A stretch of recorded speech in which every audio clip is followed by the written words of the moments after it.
আলহামদুলিল্লাহ আমরা এখন সাউথ কোরিয়া। সো রাত্রের সাউথ কোরিয়াটা দেখতে মাশাআল্লাহ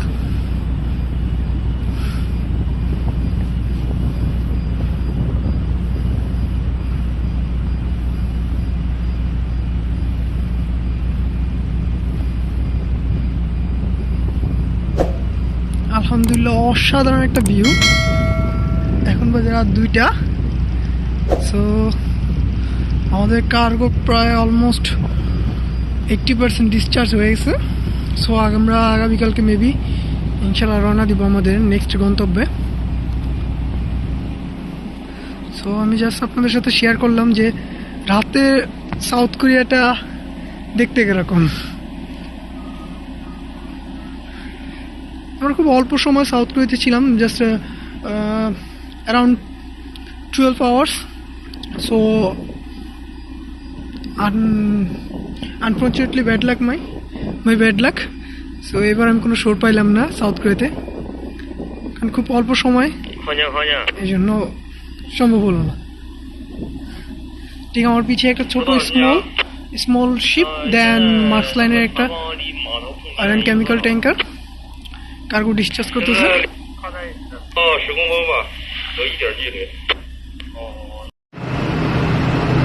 হ্যাঁ গাইস, আপনারা দেখতে পাচ্ছেন যে একটা ছোট্ট ভেসেল, যে খুবই শক্তিশালী ভেসেল, যেটাকে আমরা টাগবোট বলি। মূলত আমরা যখন কোনো পোর্টে যাই তখন আমাদের এই ছোট ছোট ভেসেলগুলো আমাদের পোর্ট পর্যন্ত, পোর্টের থেকে একটু দূরে আমাদের সাথে কানেক্টেড হয় এবং পোর্ট পর্যন্ত বিভিন্ন ডিরেকশনে আমাদের মুভমেন্ট করতে প্রবলেম হয় দেখে এগুলো আমাদের পুশ করে ঠিক মুভমেন্টগুলো বিভিন্ন ডিরেকশনগুলোতে সহজে আমাদের নিয়ে যায়।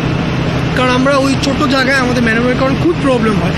হ্যাঁ, দ্যাটস ওয়াই এগুলো আমরা হেল্পিং ভেসেল হিসেবে আমরা ব্যবহার করি। সো আমরা যেহেতু লোডিং করতেছি, লোডিং করার সময় আমাদের পিচের ঠিক স্টার্নে দুইটা মোরিং রোপ দিয়ে দেখবেন, দুটো মোরিং রোপ এই ভেসেলের সাথে কানেক্টেড করা। এই ভেসেলটা কন্টিনিউয়াসলি এই 3 দিন যাবৎ আমাদের টেনে ধরে রেখেছে। কারণ আমরা এই শীতে ওয়েভের কারণে আমাদের পজিশন চেঞ্জ হয়ে যেতে পারে। আমাদের পজিশন যাতে চেঞ্জ না হয়, তাই এই ভেসেলটা আমাদের এই দুইটা মোরিং রোপ দিয়ে কন্টিনিউয়াসলি 24 আওয়ার্স টেনে ধরে রেখেছে।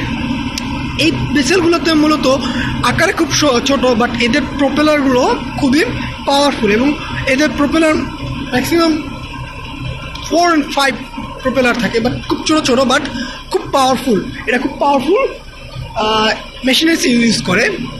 এগুলো মূলত দেখতে পারবেন বিভিন্ন ডকইয়ার্ড এবং বিভিন্ন পোর্টে যখনই যাবেন তখন আমাদের এই ভেসেলগুলোর হেল্প খুবই প্রয়োজন। সো তাই আমরা এইগুলোকে এনাদার একটা নামে বলি, সেটা হলো helping vessel. It means tugboat. So এটা আমাদের স্টার্নে দেখবেন অলরেডি আপনারা দেখতে পাচ্ছেন যে দুইটা মোরিং রোপ এই ভেসেলের সাথে কানেক্টেড করা। সো আপ টু আমাদের লোডিং শেষ হওয়া পর্যন্ত এই ভেসেলটা আমাদের এইভাবেই ধরে রাখবে, কারণ যাতে আমাদের শিপের কোনো পজিশন চেঞ্জ না হয়। কারণ আমরা সিতে লোডিং করতেছি, শিপের পজিশন চেঞ্জ হলে লোডিংয়ে প্রবলেম হবে। That's why. সো আপনাদের ইন্টারেস্টিং জিনিসটা আপনাদের সাথে শেয়ার করলাম। আপনারা আমার সাথে থাকুন, আমি আপনাদের শিপের প্রত্যেকটা জিনিস পার্ট বাই পার্ট আপনাদের সামনে তুলে ধরবো ইনশাআল্লাহ। সে পর্যন্ত আপনারা আমার সাথে থাকুন, আমার জন্য দোয়া করবেন।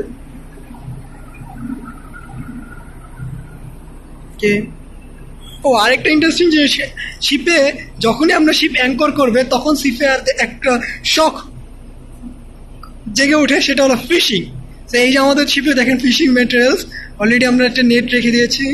সো একটু আগে আমরা একটা ট্রাই করেছিলাম যে একটা অক্টোপাস ধরার জন্য, বাট আনফর্চুনেটলি অক্টোপাসটা টু মাচ ক্লেভার, আমাদের হাত থেকে পালিয়ে গেছে। সো দেখা যাক ইনশাল্লাহ এই রাতের মধ্যে আমরা অক্টোপাসটা ধরতে পারি নাকি। সিফেয়ার লাইফের এই জিনিসটাই মজা, যেখানেই অ্যাঙ্কর সেখানেই ফিশিং। সো হোয়াট এভার, আমার জন্য দোয়া করবেন ইনশাআল্লাহ। দেখা হবে নতুন কোনো ভিডিওতে। Bye bye.